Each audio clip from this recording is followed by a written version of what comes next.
Hello বন্ধুরা, আজকে কিছু এই যুগের ভালোবাসা নিয়ে কথা বলতে চাচ্ছিলাম। যেমন আজকের ভালোবাসা মানে দেহ চাওয়া, দায়িত্ব না।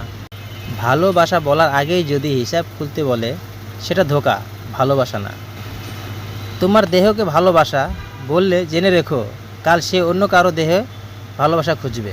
প্রেমে পড়ার আগেই ভাবো, এই মানুষটা কি তোমাকে হালাল পথে নিতে চায়, না দেহ ভোগ করে হারিয়ে যেতে চায়।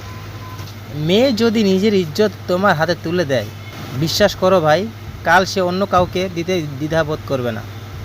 প্রেমে পড়ে নিজের ইজ্জত হারানো যায়, কিন্তু আত্মসম্মান ফিরে পেতে জীবন লাগে।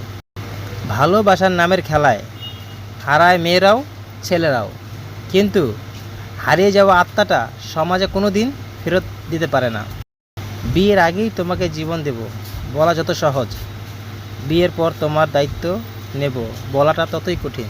তাই নারী ও পুরুষ দুজনেই সাবধান হও। ধন্যবাদ।